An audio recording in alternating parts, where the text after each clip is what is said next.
안녕하세요. 평신도 지도자반 성경공부 시간입니다. 오늘은 지난 시간에 이어서 출애굽기를 같이 살펴보도록 하겠습니다.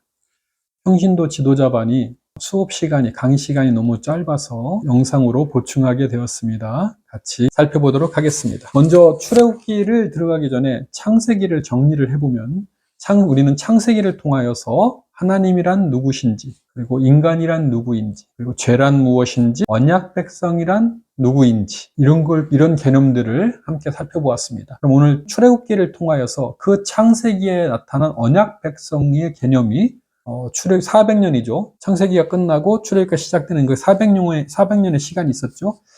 이게 이제 그 창세기 15장 횃불 언약 때 나온 것이잖아요. 너희 자손이 400년 동안 다른 민족에 갔다가 400년 후에 돌아오리라. 이 말씀이시죠.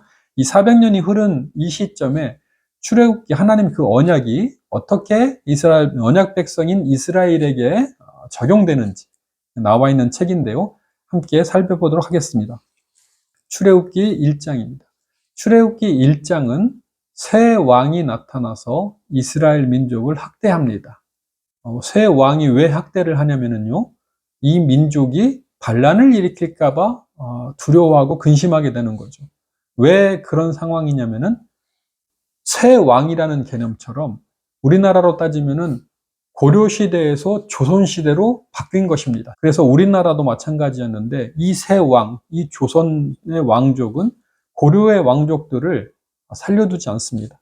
왜냐하면 반란이 일으킬까봐 그러는 것이죠. 그래서 그 반란에 또 합류할까봐 고려의 왕족을 따르는 충신들을 가만히 두지 않습니다. 다 죽이게 되는 거죠.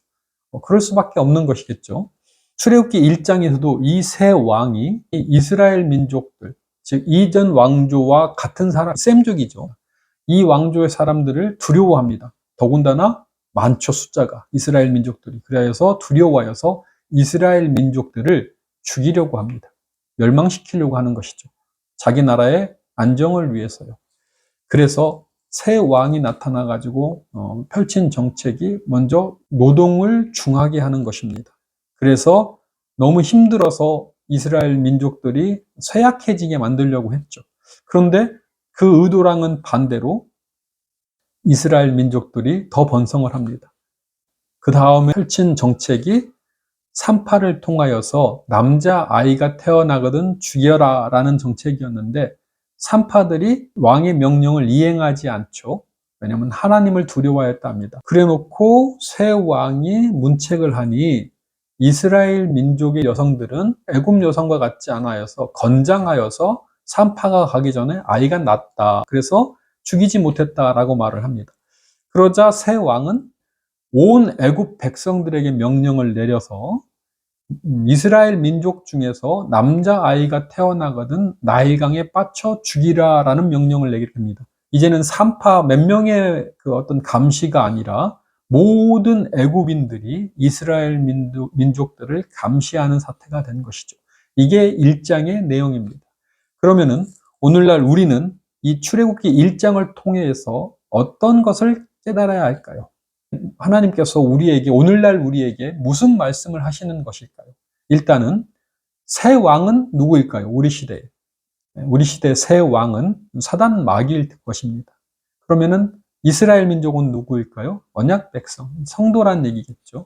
그러면은 우리가 생각해 보아야 될 것이 무엇이냐면은 사단 마귀의 계획은 무엇인가? 그건 우리 성도를 죽이고 멸망시키는 것입니다. 이것을 우리가 명확하게 깨달아야 할 것입니다. 그렇지 않으면 성경책에 어떤 얘기가 나오냐면요. 조금만 자기에게 불리하고 어려운 상황이 오자 하나님을 원망하고 모세를 원망한답니다. 즉, 우리가 애굽에 있었으면 좋았을 텐데 왜 우리를 끄집어내서 광야에서 고생하게 하고 죽게 하는가? 라는 원망을 표하게 되죠. 근데 출애굽기 1장, 즉 우리가 왜 애굽을 탈출해야 되는 것인가에 대해서 명확하게 깨닫게 된다면 그런 불평불만을 할 수 없게 됩니다. 즉, 새 왕의 계획이 우리를 죽이고 멸망시키는 것입니다. 이게 하나님의 계획이 아니라는 거죠. 하나님은 새 왕에게 죽게 된 우리를 긍휼하게 여기셔서 은혜를 베푸셔서 출애굽을 시키신다는 얘기거든요. 즉 하나님께 우리는 그 은혜에 감사를 해야 되는데 그 상황, 이 현실이겠죠. 이 현실을 깨닫지 못하면은 오히려 세상 편에 서서 하나님을 원망하게 된다는 내용일 것입니다. 다시 말씀을 정리하겠습니다. 오늘의 말씀, 출애굽기 1장의 말씀, 우리는 왜 애굽을 탈출해야 되는가? 그것은 애굽이 우리를 죽이려 하기 때문입니다. 이 사실이 명확하게 깨달아지는 은혜가 오늘 저와 여러분에게 함께하기를 소망합니다. 감사합니다.